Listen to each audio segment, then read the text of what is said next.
ಎಲ್ಲರಂತಾಗುವುದಲ್ವೇ ಕಂದ? ಎಷ್ಟು ಬಾರಿ ವಂದಿಸಿದ್ರು, ಅಮ್ಮನಿಗೆ ನಮಸ್ಕಾರ ಮಾಡಿದ್ರು, ಮಕ್ಕಳಾದವರಿಗೆ ಅದರಲ್ಲಿ ಯಾವುದೇ ರೀತಿಯಾದಂತಹ ಬೇಸರ ಆಗುವುದಿಲ್ಲ. ಸರಿ, ಅಮ್ಮನಿಗೆ ಎಷ್ಟು ಬಾರಿ ಕೂಡ ನಮಸ್ಕಾರ ಮಾಡಬಹುದಲ್ವೇ? ಹಾಗಿದ್ರೆ ಇಷ್ಟು ಸಲ ನಮಸ್ಕಾರ ಮಾಡಬೇಕು ಅಂತಾದ್ರೆ ಏನೋ ಒಂದು ವಿಶೇಷ ಇರಬೇಕು. ನೀನೇ ಹೇಳಿದ ಹಾಗೆ ಕೆಲವು ಸಂದರ್ಭದಲ್ಲಿ ನಮಗೆ ಉತ್ಸಾಹ ಹೆಚ್ಚಾದ್ರೆ ಒಂದಿದ್ದದ್ದು ಹಲವಾಗುತ್ತದೆ ನಮಗೆ. ಹೌದು ಹೌದು. ಹಾಗಾಗಿ ಒಂದು ಸಲ ನಮಸ್ಕಾರ ಮಾಡಿದ್ರೆ ಏನು ಎಲ್ಲಿ ಕಡಿಮೆ ಆಗುತ್ತದೋ ನನ್ನ ಉತ್ಸಾಹ ಅದು ಕಡಿಮೆ ಆಗಬಾರ್ದು ಅಂತ ಅಮ್ಮನಿಗೆ ಮತ್ತೆ ಮತ್ತೆ ಮತ್ತೆ ಮತ್ತೆ ನಮಸ್ಕಾರ ಮಾಡುದು. ಸಂತೋಷ ಹೆಚ್ಚಾದಾಗ, ಉತ್ಸಾಹ ಹೆಚ್ಚಾದಾಗ ಈ ರೀತಿಯ ಪ್ರಕ್ರಿಯೆಗಳೆಲ್ಲ ಬರುವುದಕ್ಕೆ ಸಾಧ್ಯ ಉಂಟು. ಸರಿ, ಹಾಗಿದ್ರೆ ಇಲ್ಲಿಯವರೆಗೆ ಸಿಗದೇ ಇದ್ದಂತಹ ಉತ್ಸಾಹ ಉಲ್ಲಾಸ ಇವತ್ತೇ ಬರಬೇಕು ಅಂತಾದ್ರೆ ಕಾರಣ ಏನು? ಕಾರಣ ಉಂಟಮ್ಮ. 13ನೇ ದಿವಸ ಇದು. ಹೌದು, 10 ದಿವಸಗಳವರೆಗೆ ಭೀಷ್ಮಾಚಾರ್ಯರು ಹೋರಾಟ ಮಾಡಿದರು, ಶರದಲ್ಪದಲ್ಲಿ ಮಲಗಿದರು. ಭೀಷ್ಮ ಬರುವ ಮುಗಿದ ಮೇಲೆ ದ್ರೋಣಾಚಾರ್ಯರಿಗೆ ಕೌರವ ಸೇನಾಧ್ಯಕ್ಷ ಪಟ್ಟವನ್ನು ಕೊಟ್ಟ ಕೌರವ. ಅದರಲ್ಲಿಯೂ 2 ದಿವಸಗಳಲ್ಲಿ ಹೋಯಿತು.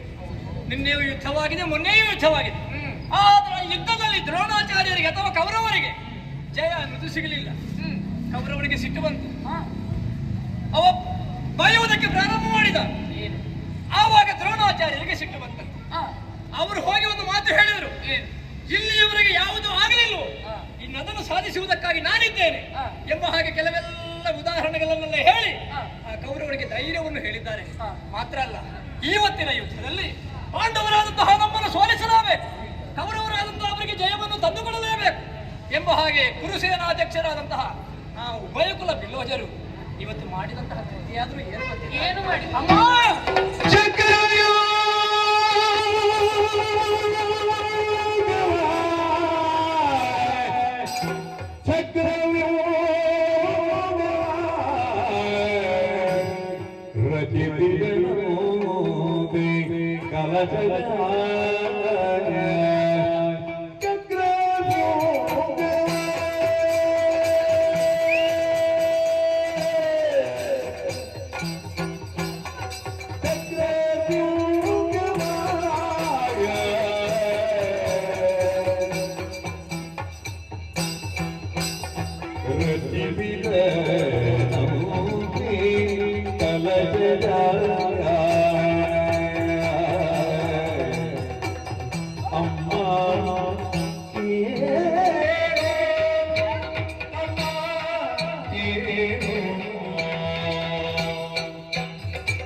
ದ್ರೋಣಾಚಾರ್ಯರು ಮಾಡಿದ್ದಾದ್ರೂ ಏನು ಗೊತ್ತೇ? ಏನು ಮಾಡಿ? ಸವ್ಯವಾಗಿಯೂ ಅಪಸವ್ಯವಾಗಿಯೂ ತಿರುಗುತ್ತಿರುವಂತಹ ಸಪ್ತವ್ಯೂಹಗಳಿಂದ ಆವೃತವಾದ ಚಕ್ರವ್ಯೂಹ ಅದನ್ನೇ ರಚನೆ ಮಾಡಿದ್ದಾರೆ. ಪಾಂಡವರು ಅದನ್ನೆದುರು ಮುರಿಯುವುದಕ್ಕೆ ಬರಲಿ ಅಂತ ಆಹ್ವಾನ. ಹೋಗಬೇಕಾದ್ರೆ ನಮ್ಮ ಕರ್ತವ್ಯವಲ್ವೇ? ಹೋಗಬೇಕು ಅಂತಾದ್ರೆ ಚಕ್ರವ್ಯೂಹ ಭೇದನ ಗೊತ್ತಿದ್ದವರು ಮಾತ್ರ ಹೋಗಬೇಕು. ಪಾಂಡವರಾದಂತಹ ನಮ್ಮಲ್ಲಿ ಚಕ್ರವ್ಯೂಹ ಭೇದನವನ್ನು ಮಾಡುವುದಕ್ಕೆ ಯಾರಿಗೆ ತಿಳಿದಿದೆ?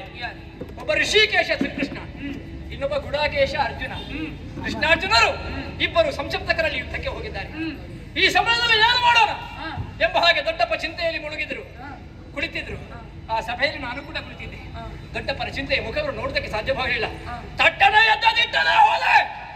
ಮುಂಗೈ ಸರಪಳಿಯನ್ನು ತಿರುಗುತ್ತಾ ದೊಡ್ಡಪ್ಪನಿಗೆ ಹೇಳಿದ ಮಾತೇ ಒಂದು, ಬಪ್ಪನೆ ಬಿಡು ಬಿಡು, ಚಿಂತೆಯ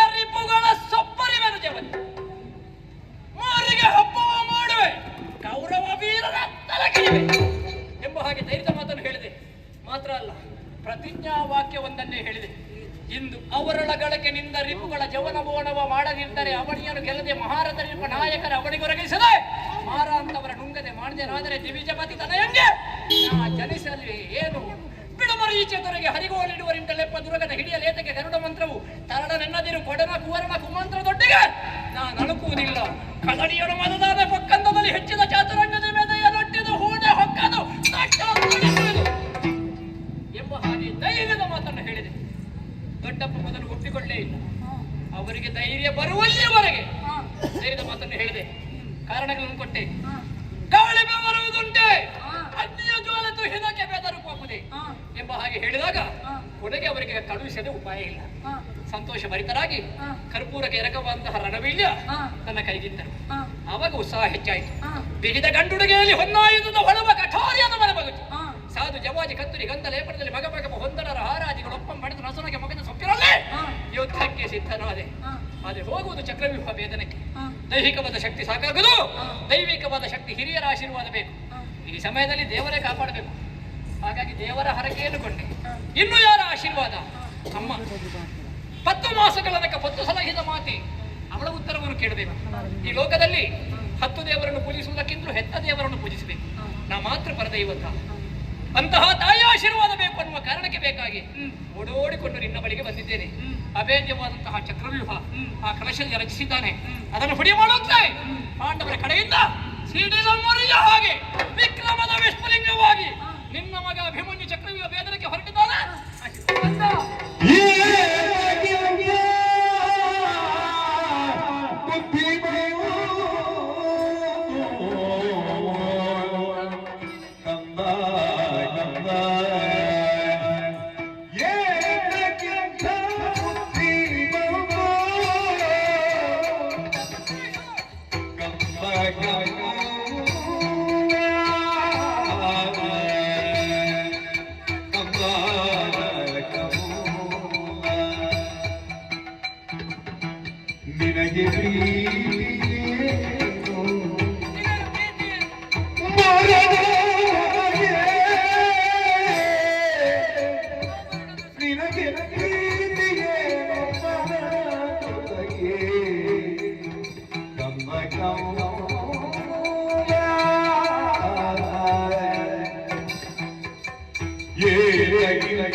ಹರಿಕ್ಷಣ ಸೈರಿಸು, ಹರಿಕ್ಷಣ ಸೈರಿಸು. ಕಳುಹಿಸಮ್ಮ. ನಿನ್ನ ಉತ್ಸಾಹಕ್ಕೆ ನೀರೆರೀತಾ ಇದ್ದೇನೆ ಅಂತ ನೀ ಭಾವಿಸಿಕೊಳ್ಳಕೂಡದು. ಆದ್ರೆ ಇನ್ನೊಂದು ಬಾರಿ ನೀ ಹೆಜ್ಜೆ ಇಡುವ ಮುಂಚಿತವಾಗಿ ಮತ್ತೊಮ್ಮೆ ಆಲೋಚಿಸಿ ನೋಡು ಕಂದ. ಆಲೋಚಿಸಿ ಹೊರಟದಲ್ವೇ? ಕೆಂಡದ ಮೇಲೆ ಕಾಲಿರಿಸಿದರೆ ಏನಾಗುವುದು ಕಂದ? ಅದನ್ನು ತಿಳಿಯುವ ಶಕ್ತಿ ಉಂಟುಂದಾದ್ರೆ ಅವ ಇಡಬಹುದು. ಆದ್ರೆ ಪರಿಣಾಮ ಏನಾಗ್ತದೆ ಎನ್ನುವುದನ್ನು ಅರಿತುಕೊಳ್ಳಬೇಡುವೆ. ಕೇವಲ ಪರಿಣಾಮದ ಕುರಿತಾಗಿಯೂ ನಾವು ಅವಲೋಕನ ಮಾಡಿದ್ರೆ ಸಾಕಾಗುವುದಿಲ್ಲ. ಆ ಕೆಂಡವನ್ನು ಹೇಗೆ ದಾಟಬಹುದು ಎನ್ನುವಂತಹ ಚಾಕಚಕ್ಯತೆಯನ್ನು ಹೊಂದಿದ್ರೆ ಮಾತ್ರ ಸಾಧ್ಯವಾಗುವುದು. ನೆಲದಲ್ಲಿ ನಡೆಯುವುದು ದೊಡ್ಡ ವಿಷಯ ಅಲ್ಲ, ಕೆಂಡದ ಮೇಲೆ ನಡೆಯುವವನೇ ಈ ಲೋಕದಲ್ಲಿ ಪ್ರಖ್ಯಾತನಾಗಬೇಕು. ಹೌದು ಕಂದ. ಆದ್ರೆ ಎಂತವನು ಪ್ರಖ್ಯಾತನಾಗಬಹುದು ಎನ್ನುವುದನ್ನು ಆಲೋಚಿಸಬೇಕು. ನಿನ್ನ ಮಗನಲ್ವೇ ನಾನು? ನನ್ನ ಮಗ. ಹೌದು ಕಂದ. ಆದರೆ ಕ್ಷತ್ರಿಯರಿಗಿಂತಹ ಬುದ್ಧಿ ಬೇಕು, ನಿಜ ಬೇಕು. ಯುದ್ಧವನ್ನು ಮಾಡುವಲ್ಲಿ ಯಾವ ನಿರ್ಧಾರವನ್ನು ನಾವು ಕೈಗೊಳ್ಳಬೇಕು ಅಂತದನ್ನೆಲ್ಲವನ್ನು ಆಲೋಚಿಸುವಂತಹ ಶಕ್ತಿ ನಿನಗುಂಟು. ಹೌದು. ಆದ್ರೆ ಇಂತಹ ಬುದ್ಧಿ ಇಂದಿಗೆ ನಿನಗೆ ಯಾಕೆ ಬಂತು ಅಂತ ನಾನು ಆಲೋಚಿಸುವುದು. ಏನಾಯ್ತಮ್ಮ? ಏತಕ್ಕಿಂತ ಬುದ್ಧಿ ಬಂತು ನಿನಗೆ? ಬರಬಾರದಾಗಿತ್ತು ಇಂತಹ ಬುದ್ಧಿ. ಆದರೂ ಬಂದಿದೆ ಎಂದ ಕ್ಷಣವೇ ಒಂದು ಒಳ್ಳೆಯ ಕೆಲಸ ಮಾಡಿದೆ. ಯಾವುದು ಬಲ್ಲೆಯ? ನನ್ನಲ್ಲಿ ಬಂದು ಆಡಿದೆಯಲ್ಲ. ಹೌದು, ನಿನ್ನಲ್ಲಿ ಹೇಳಿದ ಯಾವ ಕೆಲಸವೂ ಮಾಡುವುದಿಲ್ಲ. ಹಾಗಾದ್ರೆ ಇದೇ ಒಳ್ಳೆಯ ಬುದ್ಧಿ ಅಂತ. ಆದ್ರೆ ಕೈಗೊಂಡಂತಹ ನಿರ್ಧಾರದ ಬುದ್ಧಿ ಈಗಿನ ಮಟ್ಟಕ್ಕೆ ಸರಿಯಾಗಿಲ್ಲ ಅಂತ ಆಡು. ಯುದ್ಧ ಕ್ಷೇತ್ರ ಎನ್ನುವ ಹಾಗೆ ಆಲೋಚಿಸಿದ್ರೆ ಏನು ಅಂತ ತಿಳಿದುಕೊಂಡೆ. ನೀನೇನು ತಿಳಿಯದವನಲ್ವಲ್ಲ. ಒಂದ ಯುದ್ಧದಲ್ಲಿ ನಾವು ಸಾವನ್ನೇ ಅನುಭವಿಸಬೇಕು, ಇಲ್ಲ ಗೆಲುವನ್ನೇ ಅನುಭವಿಸಬೇಕು. ಹೆಚ್ಚಾಗಿ ಆಡುವುದಿದ್ರು ಮರಣಗಳೇ ಹೆಚ್ಚಾಗಿ ಒದಗಿ ಬರುವಂತಹ ಕಾರಣಕ್ಕಾಗಿ ಅದನ್ನೊಂದು ಮರಣ ಕೂಪ ಅಂತ ಆಡಿದ್ರು ತಪ್ಪಾಗುವುದಿಲ್ವಲ್ಲ. ಆದ್ರೆ ನಮಗೆ ಮರಣವೇ ಮಹಾನವಮಿ ಅಲ್ಲ? ಮಹಾನವಮಿ ಹೌದು. ಯಾವಾಗ ನವಮಿಯನ್ನು ಆಚರಿಸಬೇಕು ಅದೇ ಕಾಲದಲ್ಲಿ ಆಚರಿಸಬೇಕಲ್ವೇ ನಾವು? ಹಾಗಾದ್ರೆ ಮರಣ ದೊಸಗೆ ಇಂದು ನಿನಗೆ ಪ್ರೀತಿಯಾಯಿತೆ ಎನ್ನುವಂತಹ ಪ್ರಶ್ನೆ ನನಗೆ ಒದಗಿ ಬಂತು ಕಂದ. ಯಾಕೆ ಬಲ್ಲೆಯ? ನೀವು ಹೋಗುತ್ತಾ ಇರುವುದು ಚಕ್ರವ್ಯೂಹವನ್ನು ಭೇದಿಸುವುದಕ್ಕೆ ಅಂತ ಆಗಿದ್ರೆ ಅಲ್ಲಿರುವವರು ಯಾರು ಅಂತ ಆಲೋಚಿಸಿದ್ರು. ಯಾರು? ಕರ್ಣಾಧಿಪತಿ ಮಂಡಳಿ.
ಸುಭಟರ ಕತ್ತನ್ನು ಕತ್ತರಿಸಬಹುದು, ಅವರನ್ನು ಮೀರಿ ನಿನ್ನಂತಹ ಶಕ್ತಿಯನ್ನು ನೀನು ಕತ್ತರಿಸುವಲ್ಲಿ ಫಲಯುತನಾಗಿದ್ದು ಎನ್ನುವುದರಲ್ಲಿ ಸಂಶಯ ಇಲ್ಲ ಕಂದ. ಮತ್ತೆ ಯಾಕಮ್ಮ ಆಲೋಚನೆ?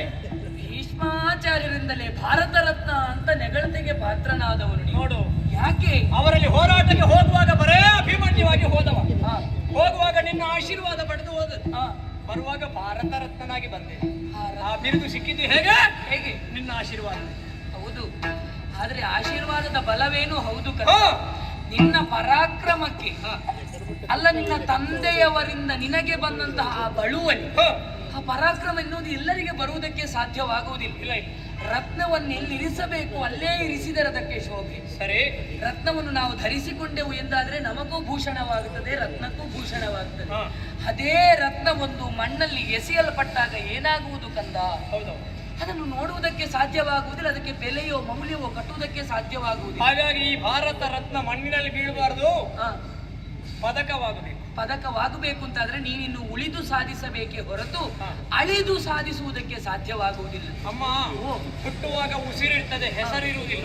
ಸಾಯುವಾಗ ಉಸಿರಿರುವುದಿಲ್ಲ, ಹೆಸರು ಉಳಿಬೇಕಮ್ಮ. ಹೆಸರು ಉಳಿಬೇಕು ಅಂತಾದ್ರೆ ಇಷ್ಟು ಪಕ್ಕನೆ ಅದನ್ನು ಕಳೆದುಕೊಳ್ಳುವುದಲ್ಲವಲ್ಲ ಕಂದ. ನಿನ್ನನ್ನು ಹಡೆಯುವಂತಹ ಸಂದರ್ಭದಲ್ಲಿ ಎಂತೆಂತಹ ಕನಸುಗಳನ್ನು ಕಟ್ಟವಳು ನಾನು.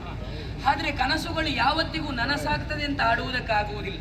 ಸುಶೀಲನಾದಂತಹ ನೀನು ಜನಿಸಿದ ಬಳಿಕ ಅವೆಲ್ಲವೂ ಕೂಡ ನನಸಾಗಿ ನಾ ಕಾಣದ ಕನಸುಗಳನ್ನು ನೀ ನನಸು ಮಾಡುವುದಕ್ಕೆ ತೊಡಗಿದೆ.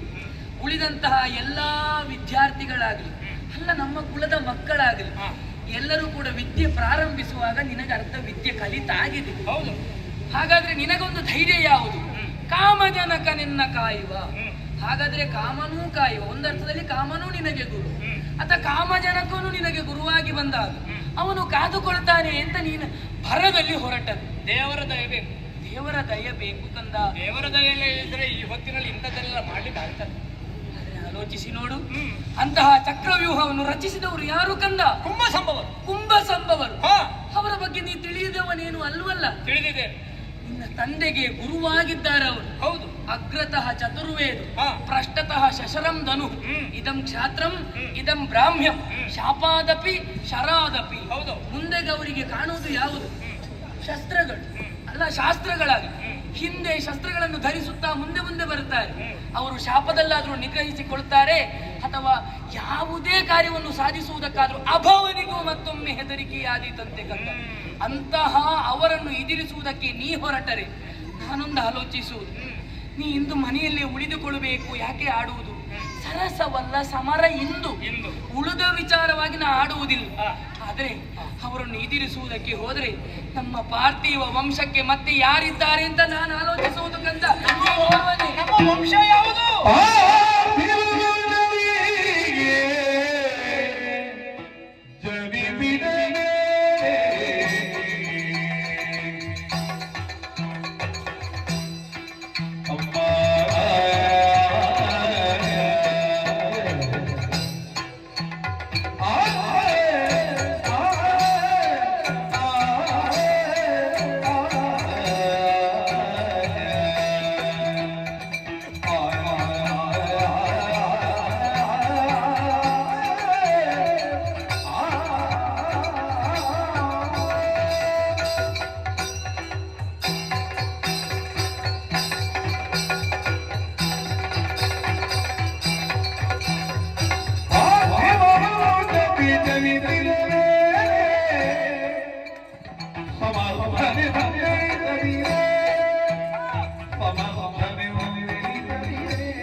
ಮನೆಯೊಳಗಿರ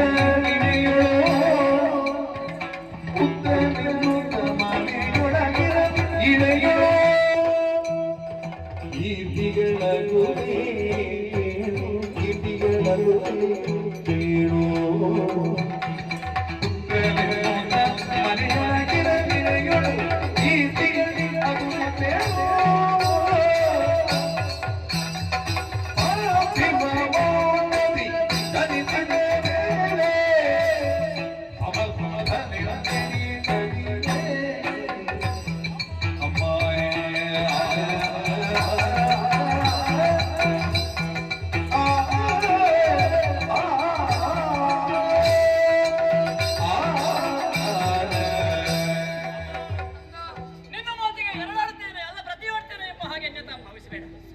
ಆದರೂ ನನ್ನ ಅಂತರಂಗದ ಅನಾವರಣ ಮಾಡಿ ಒಂದು ಮಾತು ಹೇಳ್ತೇನೆ. ಏನು? ಇಂದು ಯುದ್ಧಕ್ಕೆ ಹೋಗುವುದು ತರವಲ್ಲ. ಅಲ್ಲ, ಇವತ್ತು ಮನೆಯಲ್ಲೇ ಉಳಿಯಬೇಕು ಅಂತ ನೀನು ಹೇಳ್ತಿ. ನಿಜ. ಅಮ್ಮ, ಸ್ವಲ್ಪ ಆಲೋಚನೆ ಮಾಡು.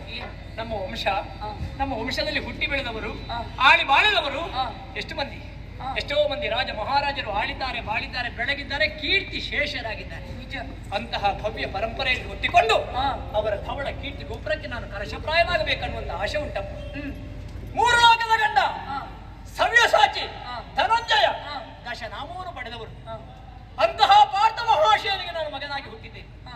ಪತಿವ್ರತ ಶಿರೋಮಣಿಯಾದಂತಹ ಸುಭದ್ರಾದೇವಿಯ ಕಂದ ನಾನು. ನಿಮ್ಮಿಬ್ಬರ ಶುಕ್ಲ ಶೋಣಿತದಿಂದಲೇ ಅಭಿಮನ್ಯು ಈ ಲೋಕದ ಬೆಳಕನ್ನು ಕಂಡನು. ನನ್ನ ಅಪ್ಪನಿಗೆ ದಶನಾಮಗಳು 3 ಲೋಕದ ಗಂಡ ಅನ್ನುವಂತಹ ಪದವಿ ಏನು ಅವರಿಗೆ ಹುಟ್ಟುವಾಗಲೇ ಅದನ್ನು ಪಡ್ಕೊಂಡು ಬಂದಿದ್ರ? ಇಲ್ಲ. ಆಮೇಲೆ ಸಾಧನೆಯಿಂದ ಪಡೆದರು. ಸಾಧನೆ ಹೇಗೆ ಮಾಡಿದರು? ಹಿರಿಯರ ಆಶೀರ್ವಾದ, ದೇವರ ಅನುಗ್ರಹ, ಹೆತ್ತ ತಾಯಿಯ ಆಶೀರ್ವಾದ, ಇದರಿಂದ ಪಡೆದರು. ಒಂದು ವೇಳೆ ನನ್ನಮ್ಮನ ಹಾಗೆ ಅವರಮ್ಮನೂ ಕೂಡ ಇವತ್ತು ಹೋಗುವುದು ಬೇಡ ಮಗ ಅಂತ ಹೇಳ್ತಿದ್ರೆ ನನ್ನ ಅಪ್ಪನಿಗೆ 3 ಲೋಕದ ಗಂಡ ಅನ್ನುವಂತಹ ಕೀರ್ತಿಯೋ ದಶನಾಮಗಳು ಇದೆಲ್ಲವೂ ಬರುವುದಕ್ಕೆ ಸಾಧ್ಯವಿತ್ತೆ. ಹಾಗಿದ್ರೆ ಯಾರೇ ಆಗಲಿ ಒಬ್ಬ ಪ್ರತಿಭೆಯನ್ನು ಹೊಂದಿದವ ಪ್ರಸಿದ್ಧನಾಗಬೇಕು ಅಂತಾದ್ರೆ ಅವನಿಗೆ ಯೋಗ್ಯ ರಂಗ ಬೇಕು, ಅವನಿಗೆ ಪ್ರೋತ್ಸಾಹ ಬೇಕು. ಈ ಲೋಕದಲ್ಲಿ ಹಾಗೆ ಪ್ರಸಿದ್ಧರಾದವರೆಲ್ಲ ಪ್ರತಿಭಾವಂತರು ಅಲ್ಲ. ಪ್ರತಿಭಾವಂತರಿಗೆಲ್ಲರಿಗೂ ಕೂಡ ಅವಕಾಶ ಸಿಗುತ್ತದೆ ಅಂತ ಹೇಳಲಿಕ್ಕೂ ಆಗುವುದಿಲ್ಲ. ನನ್ನಲ್ಲಿ ಪ್ರತಿಭೆ ಇದೆ, ಈ ಪ್ರತಿಭೆಗೆ ಪ್ರೋತ್ಸಾಹ, ಹೆತ್ತ ತಾಯಿ ಆಶೀರ್ವಾದ, ಜನನಿ ತಾನೇ ಮೊದಲ ಗುರು. ನೀನೇ ಹೇಳ್ತಾ ಇದ್ದಿ ಯಾವಾಗಲೂ, ಅಡಿಯ ಮುಂದೆಡೆ ಸ್ವರ್ಗ, ಅಡಿಯ ಹಿಂದಿಡೆ ನರಕ, ಅಡಿಗಡಿಗೂ ಅಶ್ವಮೇಧದ ಫಲ ಮಗನೆ ಅಂತ ಹೇಳ್ತಾ ಇದ್ದವಳು ನೀನು. ಎಷ್ಟೋ ಮಂದಿ ವೀರರ ಕಥೆಯನ್ನು ಹೇಳ್ತಾ ಇದ್ದವಳು ನೀನೇ ಹೇಳಿದಿ. ಕಾಗೆ ಹಾಗೆ 100 ದಿನ ಬದುಕುವುದಕ್ಕಿಂತ ಕೋಗಿಲೆ ಹಾಗೆ 3 ದಿನ ಬದುಕುವುದೇ ಒಳ್ಳೆಯದು. ಈ ಭೂಮಿಯೇ ಒಂದು ರಂಗ, ಈ ರಂಗದಲ್ಲಿ ಅಭಿನಯಿಸುವವರು ನಾವು. ನಮ್ಮ ಅಭಿನಯ ಹೇಗಿರಬೇಕು ಗೊತ್ತಾ? ನಮ್ಮ ವೇಷ ಕಳಚಿದ ಮೇಲೆಯೂ ಜನರು ಚಪ್ಪಾಳೆ ತಟ್ಟುವ ಹಾಗಿರಬೇಕು. ಅಂದ್ರೆ ಏನು? ನಾವು ಸತ್ತ ಮೇಲೆಯೂ 4-6 ಮಂದಿಗಳಾದರೂ ನಮ್ಮ ಹೆಸರನ್ನು ಹೇಳಬೇಕು, ಹಾಗಿರಬೇಕು ಈ ರಂಗಭೂಮಿಯಲ್ಲಿ ನಮ್ಮ ಅಭಿನಯ. ನಾನು ಕೂಡ ಹಾಗೆ ಮೂರು ಲೋಕದ ಗಂಡನಿಗೆ ಮಗನಾಗಿ ಪತಿವ್ರತ ಶಿರೋಮಣಿಯಾದಂತಹ ಸುಭದ್ರಾ ದೇವಿಗೆ ಮಗನಾಗಿ ನಮ್ಮ ವಂಶ ವಲ್ಲರಿ ಅದು ಪಲ್ಲವಿಸಬೇಕು ಅಂತಾದ್ರೆ ಎಲ್ಲ ಹಿರಿಯರ ಕೀರ್ತಿ ಗೋಪುರಕ್ಕೆ ಕಲಶಪ್ರಾಯನಾಗಬೇಕು ಅನ್ನುವಂತ ಆಶೆಯನ್ನು ನಾನು ಹೊಂದಿದ್ದೇನೆ. ಅಮ್ಮ, ದ್ರೋಣಾಚಾರ್ಯರು ಚಕ್ರವ್ಯೂಹವನ್ನು ಕಟ್ಟುವಾಗಲೇ ಹೇಳಿದಾರಂತೆ, ಪಾರ್ಥನೊಬ್ಬರನ್ನು ಉಳಿದು ಪಾರ್ಥನೊಬ್ಬ ತಪ್ಪಿದರೆ ಮಿಕ್ಕ ದೂರ್ಜಟಿಯನಾಗಿದ್ದೀರಿ.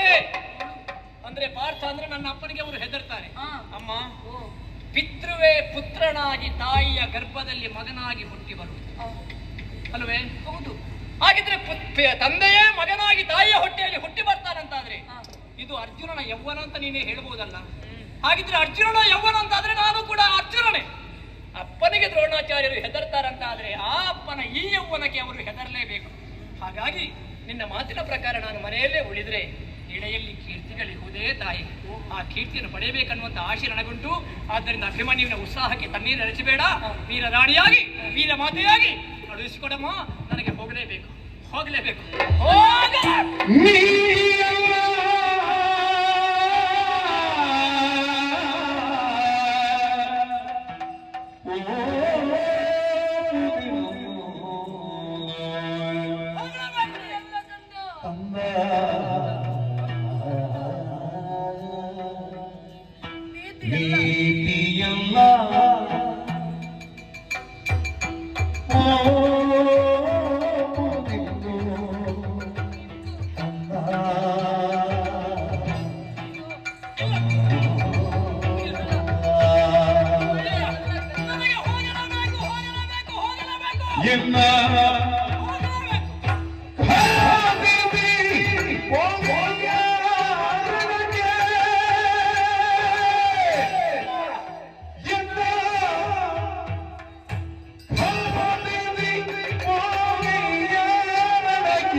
ಯುದ್ಧರಂಗದಲ್ಲಿ ಯಾರಾದರೂ ಆಯುಧವನ್ನು ಪ್ರದರ್ಶಿಸಿದಾಗ ಅದಕ್ಕೆ ಪ್ರತಿಯಾಗಿ ಬಿಡುವಂತಹ ಆಯುಧದಂತೆ ನನ್ನ ಮಾತುಗಳಿಗೆ ಪ್ರತಿಯಾದಂತಹ ಮಾತುಗಳು ನಿನ್ನಲ್ಲಿ ಸಿದ್ಧವಾಗಿದೆ ಕಂದ. ಮುಕ್ತ ಮುಕ್ತ ಮಂತ್ರ ಮುಕ್ತ ಮುಕ್ತ ಮುಕ್ತ ಆತ್ಮಶಸ್ತ್ರವನ್ನು ಅಭ್ಯಾಸ ಮಾಡಿದವನಿ ನಮ್ಮ ನಿಜ. ಆದರೆ ಜೀವನ ಒಂದನ್ನು ಮುಕ್ತವಾಗಿ ನಾವು ಆಲೋಚಿಸಬೇಕಲ್ಲ. ಯಾವುದು ಮುಕ್ತತೆಯಾಗುವುದು, ಯಾವುದು ನಮಗೆ ಅನುಪಯುಕ್ತತೆಯಾಗುವುದು ಎಲ್ಲವನ್ನು ಆಲೋಚಿಸುವಾಗ ನಾವು ಒಂದು ನೀತಿ ಎನ್ನುವುದನ್ನು ಅನುಸರಿಸಿಕೊಂಡು ಇದುವರೆಗೆ ಹೋಗಿದ್ದೇವೋ ಅಲ್ವೋ, ಆಚರಿಸಿಕೊಂಡು ಬಂದದಕ್ಕೆ ನೀತಿ ಅಂತ ಆಡುವುದು. ಆದ್ರೆ ನಮಗೆ ಈ ಸಮಯದಲ್ಲಿ ಇದುವೇ ನೀತಿ ಅಲ್ವೇ? ಆದ್ರೆ ನೀತಿ ಅನೀತಿ ಆಗಕೂಡದು. ಅನೀತಿ ಅಲ್ಲ, ಇದು ಸುನೀತಿ. ಸುನೀತಿ ಆಗ್ತದೆ ಅಂತ ಆದ್ರೆ ನಾನು ಆಡುವಂತಹ ಮಾತುಗಳಲ್ಲಿ ನೀನು ಯಾಕೆ ಕಂದ ಇಷ್ಟೆಲ್ಲ ಲೋಪಗಳನ್ನು ಹುಡುಕುತ್ತಾ ಪ್ರಾರಂಭಿಸುವುದು? ಸುನೀತಿ ಅನ್ನುವುದಕ್ಕೆ ನಾನು ವಿನೀತನಾಗಿ ಹೇಳುವುದೇ. ವಿನೀತನಾಗಿ ಇಲ್ಲಿರಬಹುದು ಕಂದ, ವಿನೀತನಾಗಿ ನಾನು ಆಡುವಂತಹ ಮಾತುಗಳಿಗೆ ಯಾಕೆ ಆಸ್ಪದಗಳಿಲ್ಲ, ಯಾಕದನ್ನು ಕೇಳುವುದಿಲ್ಲ. ಹತ್ತ ಕಡೆಗೆ ಹೋಗುತ್ತೇನೆ ಅಂತ ಆಡುವುದು. ಹೋಗ್ಬೇಕಮ್ಮ. ಆದ್ರೆ ನೀತಿಯನ್ನು ಧಿಕ್ಕರಿಸಿ ಹೋಗುತ್ತೀಯೋ, ನೀತಿಯನ್ನು ಉಳಿಸಿಕೊಂಡು ಹೋಗುತ್ತೀಯೋ, ಕುಲದ ನೀತಿಯನ್ನು ಉಳಿಸುವುದಕ್ಕಾಗಿ ಹೋಗುವುದು, ಪ್ರಪಂಚದ ನೀತಿಗೆ ಉಳಿವಿಕೆಗಾಗಿ ಹೋಗುವುದು ನಾನು ಅರಿಯೇ. ಆದ್ರೆ ಕಂದ, ಹಲವಾರು ಪ್ರಶ್ನೆಗಳು ನನ್ನಲ್ಲಿ ಬರುವುದಕ್ಕೆ ತೊಡಗಿದವು. ತುಮುಲಗಳು ಮನಸ್ಸಿನ ಅಂತರಾಳದಿಂದ ಹುದು. ಏನಮ್ಮ ಪ್ರಶ್ನೆ? ಕ್ಷತ್ರಿಯರಿಗೆ ರಣರಂಗ ಅನ್ನುವುದು ಆಡುಮೂಲ. ನಾವು ಬಿಡುವಂತಹ ಶಸ್ತ್ರಾಸ್ತ್ರಗಳು ಆಟಿಕೆ. ಕೇವಲ ಅಷ್ಟೇ ಆಲೋಚಿಸಿದ್ರೆ ಸಾಕಾಗುವುದಿಲ್ಲ ಕಂದ. ಒಂದೇ ಲಕ್ಷ್ಯವಲ್ಲವಲ್ಲ ನಮಗೆ. ಹಲವಾರು ಕಡೆಗಳಿಂದ ಹಲವಾರು ದಾರಿಗಳು ಸೇರಿಕೊಂಡು ಎಲ್ಲವನ್ನು ಅನುಭವಿಸುತ್ತಾ ಒಂದು ದಾರಿಯೆಡೆಗಾಗಿ ಹೋಗುವವರು. ಬರುವ ಲಕ್ಷ್ಯಗಳನ್ನೆಲ್ಲ ಅಲಕ್ಷ್ಯವನ್ನಾಗಿಸಿ ಮುಂದೆ ಹೋಗುತ್ತೆ. ಅದು ಕೇವಲ ಯುದ್ಧರಂಗದಲ್ಲಿ ಸಾಧ್ಯವಾದೀತೆ ಹೊರತು ನಮ್ಮ ಜೀವನ ಕ್ರಮಕ್ಕಲ್ಲ ಕಂದ. ನಿನ್ನನ್ನು ನಂಬಿಕೊಂಡು ನಿನ್ನನ್ನು ಪ್ರೀತಿಯಿಂದ ಇರುವವರು ನಾನು ಓರ್ವಳಿ ಅಲ್ವಲ್ಲ ಕಂದ. ನಿನ್ನ ತಂದೆಯವರು ಈಗ ಸಮಸಪ್ತರೊಡನೆ ಯುದ್ಧವನ್ನು ಮಾಡುವುದಕ್ಕೆ ಹೋಗಿದ್ದಾರೆ. ಎಲ್ಲಿಗೆ ಹೋಗಲಿ ಎಲ್ಲಿಂದಲೂ ಬಂದಂತಹ ಸಂದರ್ಭದಲ್ಲಿ ಪ್ರಪ್ರಥಮವಾಗಿ ಮನೆಗೆ ಬಂದು ಆಡುವಂತಹ ಮಾತೇನು ಬಲ್ಲೆಯ? ಏನಮ್ಮ? ಅಭಿಮನ್ಯು ಎಲ್ಲಿದ್ದಾನೆ? ಹಸಿವು ನೀಗಿಸಿದೆಯಾ? ಕೊಡಬೇಕಾದದನ್ನು ಕೊಟ್ಟೆಯ? ಪುತ್ರ ಬೆಳೆಯುತ್ತಾ ಇದ್ದಾನೆ ಎನ್ನುವ ಹಾಗೆ ನಿನ್ನ ವಿಚಾರವಾಗಿ ಆಡುವುದು. ನನಗಿಂತಲೂ ಅಧಿಕವಾದಂತಹ ಪ್ರೀತಿ ಇರುವುದು ನಿನ್ನಲ್ಲಿ ಕಂದ. ಕೈ ಹಿಡಿದ ಹೆಂಡತಿಯಾದಂತಹ ನನ್ನಲ್ಲೂ ಅಧಿಕವಾದಂತಹ ಪ್ರೀತಿಯನ್ನು ತೋರುವುದಲ್ಲ. ಅದರ ಅರ್ಥವಾಗಿ ನೀನು ಆಲೋಚಿಸು. ನಾಳಿನ ದಿನ ನೀ ಯುದ್ಧಕ್ಕೆ ಹೋದಂತಹ ಸಂದರ್ಭದಲ್ಲಿ ಅಘಟಿತವಾದದ್ದೊಂದು ನಡೆಯಿತು ಅಂತ ಭಾವಿಸಿಕೋ. ಬಂದು ಕೇಳುತ್ತಾರೆ, ಯಾಕೆ ಕಳುಹಿಸಿಕೊಟ್ಟೆ ಅಭಿಮನ್ಯುವನ್ನು? ಏನು ಉತ್ತರ ಕೊಡಲಿ ಗಂಡ? ನಾನು ಏನು ಉತ್ತರ ಕೊಡಲಿ? ನನ್ನಪ್ಪ ಪಾರ್ಥ ಮಹಾಶಯ ಯಾವಾಗಲೂ ಯುದ್ಧರಂಗದಿಂದ ಬರುವಾಗ ನಾನೇ ಅರ್ಧ ದಾರಿಗೆ ಹೋಗಿ ಅವರಲ್ಲಿರುವಂತಹ ಬಿಲ್ಲು ಬಾಣ ತುರೀರವನ್ನೆಲ್ಲ ತೆಗೆದು ಹೇಗಾಯ್ತಪ್ಪ ಅಂತ ನಾನು ಕೇಳುತ್ತಿದ್ದೆ. ನನ್ನಲ್ಲಿಯೂ ಕೂಡ ಅಂತಹ ಪ್ರೀತಿ ವಾತ್ಸಲ್ಯ ನನ್ನಪ್ಪನಿಗೆ. ಈ ದಿನ ಯುದ್ಧಕ್ಕೆ ಹೋದಂತಹ ನನ್ನಪ್ಪ ಬಂದು ನಾನು ಬಾರದ ಹೋದ್ರೆ ನಮ್ಮ ಮಗ ಅಭಿಮನ್ಯು ಎಲ್ಲಿದ್ದಾನೆ ಅಂತ ಕೇಳಿದ್ರೆ ಒಂದೇ ಒಂದು ಉತ್ತರವನ್ನು ಕೊಡಮ್ಮ, ಒಂದೇ ಒಂದು ಉತ್ತರವನ್ನು ಕೊಡು.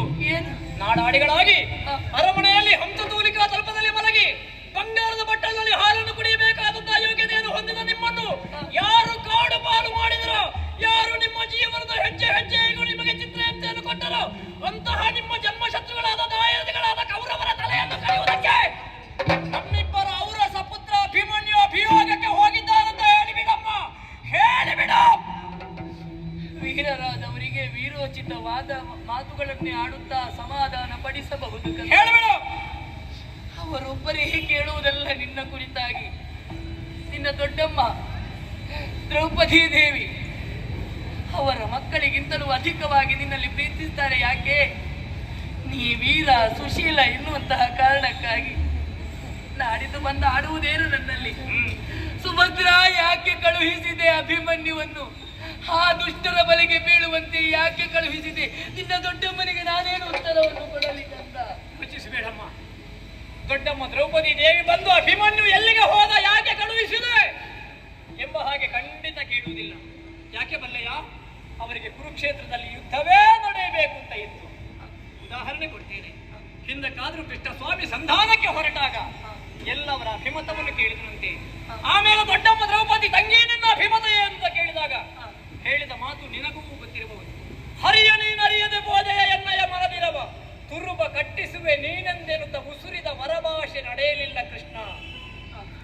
ನನ್ನ ಸಿರಿಮುಡಿ ಅದು ಬಿಚ್ಚಿ ಹೋಗಿದೆ, ಅದನ್ನು ಕಟ್ಟಿಕೊಡ್ತೇನೆ ಎಂಬ ಹಾಗೆ ನೀನು ಹೇಳಿದ್ದಿ. ಆ ಭಾಷೆ ಮರ್ತು ಹೋಯ್ತಾ ಅಂತ ಕೃಷ್ಣ ಸ್ವಾಮಿಯಲ್ಲಿ ಕೇಳಿದ್ದಾರಂತೆ. ಒಂದೊಮ್ಮೆಗೆ ನನ್ನಲ್ಲಿ ಅಮಿತವಾದಂತಹ ಪ್ರೀತಿ ವಿಶ್ವಾಸವನ್ನು ಇರಿಸಿದಂತಹ ದೊಡ್ಡಮ್ಮ ದ್ರೌಪದಿ ದೇವಿ ಬಂದು ಸುಭದ್ರ ಅಭಿಮನ್ಯುದಲ್ಲಿ ಅಂತ ಕೇಳಿದ್ರೆ ಒಂದೇ ಒಂದು ಉತ್ತರವನ್ನು ಕೊಡು. ಒಂದು ರಜಸ್ವಲೆಯಾಗಿ ಏಕ ವಸನದಲ್ಲಿ ಮನೆಯ ಮೂಲೆಯಲ್ಲಿ ಕುಳಿತಂತಹ ನಿನ್ನ ಸಿರಿಮುಡಿಗೆ ದುರುಳ ದುಶ್ಯಾಸನ ಕೈ ಹಾಕಿ ರಾಜಸಭೆಯಲ್ಲಿ ದರದರಣ ಎಳಕೊಂಡು ಬಂದು ಕೆಡಹಿದಾಗ ಆ ಕೌರವನ ರಾಜಸಭೆಯಲ್ಲಿ ಕುಳಿತಂತಹ ಕರ್ಣ ದೊಡ್ಡಮ್ಮನನ್ನು ಕಂಡು ಜಾರೆ ಎಂಬ ಹಾಗೆ ಕೈ ಚಪ್ಪಾಳೆ ಮಾಡಿದ್ದಾನಂತೆ. ಹಾಗೆ ನಿಮಗೆ ಅಪಹಾಸ್ಯ ಮಾಡಿದಂತಹ ಕರ್ಣನ ನಾಲಿಗೆಯನ್ನು ಕತ್ತರಿಸುವುದಕ್ಕೆ ಅಭಿಮನ್ಯು ಚಕ್ರವ್ಯೂಹ ಭೇದನಕ್ಕೆ ಹೋಗಿದ್ದಾನಂತೆ ಹೇಳಿಬಿಡು. ಹೇಳಿಬಿಡು. ದೊಡ್ಡಮ್ಮನಿಗೂ ಸಮಾಧಾನ ಪಡಿಸಬಹುದು. ಆದ್ರೆ ಮತ್ತೊಂದು ಜೀವ ನಿನಗಾಗಿ ಕಾಯುತ್ತಾ ಇದೆ ಕಂದ. ಯಾರಮ್ಮ? ನಿನ್ನನ್ನಲ್ಲದೆ ಮತ್ತೆ ಯಾರಿಗೂ ಕಾಯದಂತಹ ಆ ಜೀವ. ಒಂದು ಜೀವವನ್ನು ತನ್ನೊಳಗೆ ಇರಿಸಿಕೊಂಡು ತಾನೊಂದು ಜೀವವಾಗಿ ಮತ್ತೊಂದು ಜೀವಕ್ಕೆ ಜನ್ಮವಿಡುವಂತಹ ಒಂದು ಜೀವ. ನಿನ್ನನ್ನೇ ನಂಬಿಕೊಂಡಂತಹ ನಿನ್ನ ಹೆಂಡತಿ ಉತ್ತರೆ. ಅದು ನನ್ನ ಜೀವ ಅಲ್ಲ, ಜೀವ ತಾಯಿ. ಹೊಟ್ಟೆಯಲ್ಲಿ ನಿನ್ನ ರೇತಸ್ಸನ್ನು ಧರಿಸಿಕೊಂಡು ಮತ್ತೊಂದು ಪುತ್ರಿಗೋ ಜನ್ಮವನ್ನು ನೀಡುವುದಕ್ಕೆ ಕಾಯ್ತಾ ಇದ್ದಾಳೆ. ಗರ್ಭಿಣಿಯಾದಂತಹ ಅವಳಿಗೆ ನಿನ್ನ ಸಾಂಗತ್ಯ ಬೇಕು ಕಂದ. ನಾಡಿದ್ದ ಘಟನೆ ಸಂಭವಿಸಿದ್ರೆ ಅದೇ ನನ್ನ ಗಂಡನನ್ನು ಕಳುಹಿಕೊಟ್ರೆ ನನ್ನ ಮಕ್ಕಳಿಗೆ ಇನ್ಯಾರು ಗತಿ ಅಂತ ಕೇಳಿದ್ರೆ ನಾನೇನು ಉತ್ತರ ಕೊಡ್ಲಿ ಕಂದ?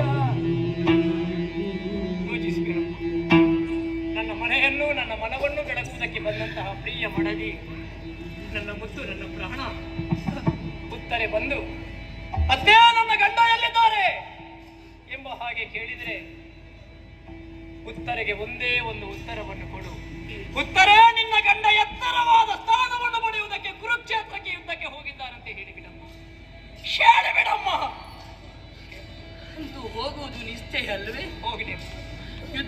ಹೊರಟೇ ನೀನು. ಹೋಗಲೇಬೇಕಮ್ಮ. ನಾ ಎಷ್ಟು ಆಡಿದರೂ ನೀನಿಂದು ಉಳಿಯುವುದಿಲ್ಲ. ಎಂದು ಉಳಿಯಲ್ಲ. ಸರಿ ಕಂದ, ಯುದ್ಧಕ್ಕೆ ಹೋಗಬೇಕು ಎನ್ನುವ ಹಾಗೆ ನಿಶ್ಚಯ ಮಾಡಿದ್ದಿ ಅಂತಾದ್ರೆ ಏನಿದು? ಕರವ ಶತ್ರುಗಳನ್ನು ಕತ್ತರಿಸುವುದಕ್ಕಾಗಿರುವುದಲ್ವೇ? ಶತ್ರುಗಳ ಕತ್ತನ್ನು ಕತ್ತರಿಸುವುದಕ್ಕಾಗಿದೆ. ಕೌರವರ ಶಿರವನ್ನು ಹಾರಿಸುವುದಕ್ಕಾಗಿರುವುದಲ್ವೇ? ಹೌದಮ್ಮ. ಚಕ್ರವ್ಯೂಹವನ್ನು ಭೇದಿಸುವುದಕ್ಕಾಗಿ ಹೋಗುವುದಲ್ವೇ? ಹಾಗಾದ್ರೆ ಕೇಳು ಕಂದ, ನಿನಗೆ ಇಲ್ಲಿಂದ ಹೋಗಲೇಬೇಕು ಎನ್ನುವ ಹಾಗೆ ಮನಸ್ಸಿದ್ದರೆ ನಿನ್ನ ಎದುರಾಗಿ ಬಂದಂತಹ ನನ್ನ ಶಿರವನ್ನು ಕತ್ತರಿಸಿ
ಎಂತಹ ಕರ್ಣ ಕಠೋರವಾದ ಮಾತುಗಳನ್ನಾಡಿದೆ. ಹೀಗಾಡುವುದರ ಬದಲು ಮಗನ ಅಭಿಮನ್ಯು ನಿನ್ನ ಪ್ರಾಣ ಬೇಕು ಎಂಬ ಹಾಗೆ ನೀನು ಹೇಳ್ತಿದ್ರೆ ನಿನ್ನಿಂದಲೇ ಆದ ಈ ಪ್ರಾಣವನ್ನು ನಿನ್ನ ಪಾದ ಮೂಲದಲ್ಲಿ ನಾನು ಇರಿಸುತ್ತಿದ್ದೆ. ಹಾಗೆ ಮಾಡಿಲ್ಲ. ನಿನ್ನ ಮಾತೆಂಬ ಈಟಿಯಿಂದ ಕೋಮಲವಾದ ಅಭಿಮನ್ಯುವಿನ ಹೃದಯವನ್ನು ಚುಚ್ಚುವುದಕ್ಕೆ ಪ್ರಾರಂಭಿಸಿದೆ. ಎಷ್ಟು ದೊಡ್ಡ ಮಾತನ್ನು ಪೂರೈಸಿಬಿಟ್ಟೆ ಅಮ್ಮ. ನಾನು ಚಕ್ರವ್ಯೂಹಕ್ಕೆ ಹೋಗಬೇಕು ಅಂತಾದ್ರೆ ಹೆತ್ತ ತಾಯಿಯಾದ ನಿನ್ನ ತಲೆಯನ್ನು ನಿನ್ನ ತಲೆಯನ್ನು ಕಡಿದು ಹೋಗಬೇಕೇನಮ್ಮ? ಏನು ನಿನ್ನ ಮಗ ಅಭಿಮನ್ಯು ಒಬ್ಬ ಕಟುಕ, ಕಿರಾತಕ, ಕಾಪುರುಷ ಅಂತ ನೀನು ಭಾವಿಸಿದೀಯ? ಇಲ್ಲಮ್ಮ. ಒಂದೊಮ್ಮೆಗೆ ಅಂತಹ ಪರಿಸ್ಥಿತಿ ನನಗೆ ಬಂದ್ರೆ ನಿನಗಿಂತ ಮೊದಲು ನಾನು ನನ್ನ ಪ್ರಾಣವನ್ನು ಅರ್ಪಿಸ್ತೇನಮ್ಮ, ನನ್ನ ಪ್ರಾಣವನ್ನು ಅರ್ಪಿಸ್ತೇನೆ. ಆದ್ರೆ ನಿನಗೆ ಯಾಕೆ ಅರ್ಥವಾಗುವುದಿಲ್ಲ ತಾಯೇ? ವಿದ್ಯಮಾನ ಯಾಕೆ ಅರ್ಥವಾಗುವುದಿಲ್ಲ? ನೀನೇನು ಸಾಮಾನ್ಯವಾದಂತಹ ಹೆಂಗಡೆ, ಎಂತ ಹಿರಿದಾದ ಯೋಗ್ಯತೆ. ಸೇಚನ ಮಾತ್ರದಿಂದಲೇ ಪಾಪಿಗಳ ಪಾಪವನ್ನು ಪರಿಹರಿಸಿ ಪರಿಶುದ್ಧಗೊಳಿಸುವ ಪರಮ ಪಾವನಳಾದಂತಹ ಅಮರಗಂಗೆ ಭಾಗೀರಥಿ ಜಾಹ್ನವಿ ಗಂಗಾ ಭವಾನಿಯ ಪಿತಾ ಶ್ರೀಕೃಷ್ಣ ಸ್ವಾಮಿಯ ತಂಗಿನಿ. ಪರರ ಪರಮಾಣುಗುಣವನ್ನಾದರೂ ಪರ್ವತವೆಂದು ಪರಿಗ್ರಹಿಸುವ ಪರಿಜ್ಞಾನದ ಪರಿಪಾಠವುಳ್ಳ ಪಾರ್ಥ ಮಹಾಶಯ ಧನುರ್ಧರ ಧನಂಜಯನ ಧರ್ಮಪತ್ನಿ. ಪ್ರಖರವಾದ ಪ್ರಭೆಯಿಂದ ಪ್ರಜ್ವಲಿಸುವ ಹೋಮಾಗ್ನಿಗೆ ಅಭಿಮನ್ಯು ಎಂಬ ಹೆಸರಿದೆ. ಭಾರತ ರತ್ನ ಅಭಿಮನ್ಯುವಿನ ತಾಯಿ. ಸಾಮಾನ್ಯರಿಗಿಂತ ಸಾಮಾನ್ಯಳ ಹಾಗೆ ಮಾತಾಡುವೇ ಅಲ್ಲ. ಒಮ್ಮೆ ಕುರುಕ್ಷೇತ್ರಕ್ಕೆ ದೃಷ್ಟಿಯನ್ನು ಹಾಯಿಸಮ್ಮ. ನಡೆಯುತ್ತಿರುವುದು ಕೌರವರಿಗೂ ಪಾಂಡವರಿಗೂ ಯುದ್ಧ. ಆದರೆ ಕೇವಲ 2 ಪಕ್ಷದವರು ಮಾತ್ರ ಹೋರಾಟ ಮಾಡುವುದಲ್ಲ. ಎಷ್ಟೋ ಮಂದಿ ಅನ್ಯರು ನಮಗೆ ಬೇಕಾಗಿ ಪ್ರಾಣವನ್ನು ಬಿಡುತ್ತಿದ್ದಾರೆ. ಆ ಕಡೆಗೆ ನೋಡಿ. ಗಂಡನನ್ನು ಕಳಕೊಂಡು ತಮ್ಮ ಹಣೆಯ ಕುಂಕುಮವನ್ನು ಹೊರಳ ಮಾಂಗಲ್ಯವನ್ನು ಕಳಚಿಟ್ಟು ಗಂಡನ ಹೆಣದ ಮೇಲೆ ಬಿದ್ದು ರೋಧಿಸುತ್ತಿರುವಂತಹ ಹೆಂಗಡೆ. ಆದರೂ ಅವರಿಗೆ ಒಂದು ಸಮಾಧಾನ ಇದೆ. ಧರ್ಮಾತ್ಮನಾದ ಧರ್ಮರಾಯ ಸಿಂಹಾಸನವನ್ನು ಇರಿದೆ. ಈ ಕಡೆಯಲ್ಲಿ ಎಷ್ಟೋ ಮಂದಿ ಮಕ್ಕಳು ತಮ್ಮ ತಂದೆ ತಾಯಿಗಳನ್ನು ಕಳಕೊಂಡು ಹತಭಾಗ್ಯರಾಗಿದ್ದಾರೆ. ಆದರೂ ಅವರಿಗೆ ಒಂದು ಧೈರ್ಯ, ಈ ಲೋಕದಲ್ಲಿ ಧರ್ಮ ಉಳಿಯಬೇಕು. ಎಷ್ಟೋ ಮಂದಿ ತಂದೆ ತಾಯಿಗಳು ತಮ್ಮ ಮಕ್ಕಳನ್ನು ಕಳಕೊಂಡು ಕೊನೆಯ ಕಾಲಕ್ಕೆ ಒಂದು ಬಿಂದು ತುಳಸಿ ಜಲವನ್ನು ಪಡೆಯುವಂತಹ ಭಾಗ್ಯದಿಂದ ವಿರಹಿತರಾಗಿದ್ದಾರೆ. ಆದರೂ ಅವರಿಗೊಂದು ಸಮಾಧಾನ, ಧರ್ಮರಾಯ ಧರ್ಮಸಿಂಹಾಸನವನ್ನು ಏರ್ತಾರೆ. ಇವರೆಲ್ಲರಿಗೂ ಯಾವುದೇ ರೀತಿಯ ಸಂಬಂಧವಿಲ್ಲದ ಇವರು ನಮಗಾಗಿ ಪ್ರಾಣ ಬಿಡುತ್ತಿರುವಾಗ ಈ ಯುದ್ಧದಲ್ಲಿ ಪ್ರಮುಖ ಪಾತ್ರವನ್ನು ವಹಿಸಬೇಕಾದಂತಹ ನಾವೇ ಸುಮ್ಮನೆ ಕುಳಿತರೆ ಕ್ಷಮಾಗುಣ ಸಂಪನ್ನೆಯಾದಂತಹ ಭೂದೇವಿಯೇ ತೂ ಚೀ ಎಂಬ ಹಾಗೆ ಕೂಡುವುದಕ್ಕಿಲ್ವೇ? ನಮ್ಮನ್ನು ನುಂಗುವುದಕ್ಕಿಲ್ವೇ? ದೇವತೆಗಳು ಬೇಸರಿಸುವುದಕ್ಕಿಲ್ವೇ? ಅಂತಹ ಹೇಯವಾದಂತಹ ಬದುಕು ನಮಗೆ ಬೇಕೇ ತಾಯಿ? ಬೇಡಮ್ಮ. ವ್ಯಷ್ಟಿಯಾಗಿ ಆಲೋಚನೆ ಮಾಡಬೇಡ, ಸಮಷ್ಟಿಯಾಗಿ ಆಲೋಚನೆ ಮಾಡು. ವೀರ ಮಾತೆಯಾಗಿ, ವೀರ ರಾಣಿಯಾಗಿ, ವೀರ ಪತ್ನಿಯಾಗಿ ಆಲೋಚನೆ ಮಾಡು. ಉತ್ಸಾಹದಲ್ಲಿ ಹೊರಟಂತಹ ಅಭಿಮನ್ಯುವನ್ನು ಯುದ್ಧಕ್ಕೆ ಕಳುಹಿಸಿಕೊಡು.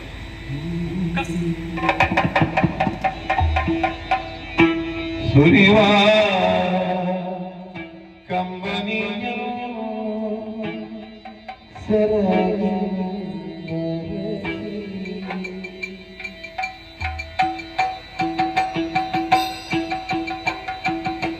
ಸುರಿವ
ಜನನಿಯ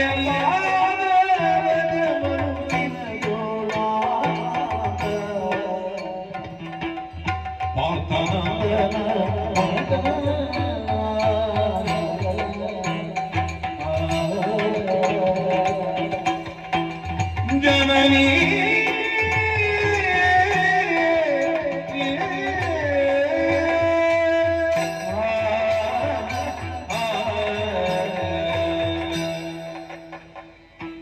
ನಾನೆಷ್ಟು ಹತ್ತು ಹೋಗರೆದರೂ ನೀನು ಆಶೀರ್ವಾದ ಮಾಡಲೇ ಇಲ್ಲ, ಕಳುಹಿಸಿಕೊಡಲೇ ಇಲ್ಲ. ಬದಲಾಗಿ ಕಣ್ಣೀರು ಸುರಿಸ್ತಾ ಇದ್ದೆ. ಯಾಕಮ್ಮ ನೀನು ಅಳಬೇಕು?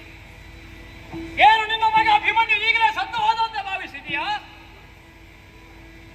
ನಾನು ಸತ್ತರೇ ನನ್ನ ಹೆಣದ ಮೇಲೆ ಬಿದ್ದು ರೋಧಿಸಿ, ನಾನು ಜೀವಂತವಾಗಿರುವಾಗ ಅಡಬೇಡ. ಪತಿವ್ರತೆಯರ ಕಣ್ಣಿನಿಂದ ಕಣ್ಣೀರು ಭೂಮಿಗೆ ಬಿದ್ದರೆ ಆ ಭೂಮಿಯಲ್ಲಿ ಬರಗಾಲ ಬರ್ತದೆ. ನೀನು ಆಶೀರ್ವಾದ ಕೊಡುವುದಿಲ್ಲ, ನನಗೆ ನಿನ್ನ ಆಶೀರ್ವಾದ ಬೇಕು. ಯಾವ ರೂಪದಲ್ಲಿ ನಿನ್ನ ಆಶೀರ್ವಾದ ಪಡೆಯಲಿದ್ದ ನಾನು ಚೆನ್ನಾಗಿ ಬಂದೆ ತಾಯಿ. ನೀನು ನನಗೆ ಪರಮ ಪೂಜ್ಯಳು. ಆ ನಿನ್ನ ಪಾದ ಅದು ಪರಮ ಪಾವನವಾದ ಪಾದ. ಆ ಪಾದಕ್ಕೆ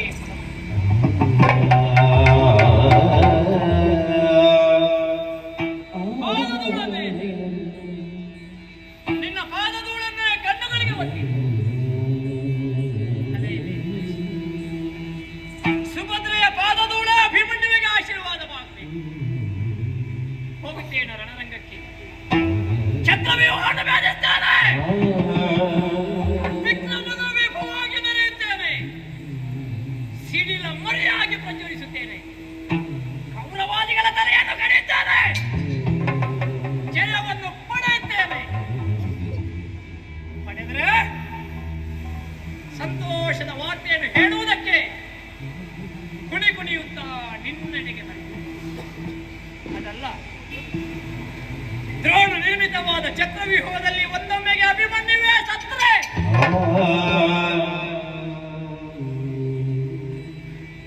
ರಣರಂಗದಲ್ಲಿ ನಾನು ಸತ್ತರೆ ನಿನ್ನ ಮುಖವನ್ನು ಮತ್ತೊಮ್ಮೆ ನೋಡುವಂತಹ ಭಾಗ್ಯ ಈ ಅಭಿಮನ್ಯುವಿಗಿಲ್ಲಮ್ಮ. ನನ್ನ ಜೀವನದ ಸಂಧಿ ಕಾಲವಿದೆ. ಜನ್ಮಭೂಮಿಗೆ ಬೇಕಾಗಿ, ಅನ್ನದ ಋಣವನ್ನು ತೀರಿಸುವುದಕ್ಕೆ ಬೇಕಾಗಿ, ದೊಡ್ಡಪ್ಪನ ಮಾನವನ್ನು ಉಳಿಸುವುದಕ್ಕೆ ಬೇಕಾಗಿ ನನಗೆ ಹೋಗಲೇಬೇಕಾಗಿದೆ. ಒಂದೊಮ್ಮೆಗೆ ನಾನು ಸತ್ತರೆ ಈ ಅಭಿಮನ್ಯುವಿಗೆ ಮರುಜನ್ಮವನ್ನು ಉಂಟುಂಟಾದರೆ ದೇವರಲ್ಲಿ ಬೇಡಿಕೊಳ್ಳುವುದು ಒಂದೇ, ಈ ಭಾರತ ಭೂಮಿಯಲ್ಲೇ ನಾನೊಮ್ಮೆ ಮತ್ತೊಮ್ಮೆ ಹುಟ್ಟುವೆ. ಪವಿತ್ರವಾದಂತಹ ಸುಭದ್ರಾ ದೇವಿಯ ಗರ್ಭಾಂಬುದಿಯಲ್ಲೇ ನಿನ್ನ ಹೊಟ್ಟೆಯಲ್ಲಿ ಉಳಿಯುವುದಕ್ಕೆ ನನಗೆ ಒಂದಿಷ್ಟು ಜಾಗವನ್ನು ಕೊಡಬೇಕು. ಮೂರು ಲೋಕದ ಗಂಡನಾದಂತಹ ಪಾರ್ಥನೇ ನನಗೆ ತಂದೆಯಾಗಬೇಕು. ಇವರೆಲ್ಲರ ಅಭಿಮಾನ ನನಗೆ ಬೇಕು. ಈ ಒಂದು ಹರಕೆಯನ್ನು ದೇವರಲ್ಲಿ ಬೇಡಿಕೊಳ್ಳುತ್ತಾ ಕೊನೆಯ ಬಾರಿಗೆ ವಂದಿಸುತ್ತಿದ್ದೆ.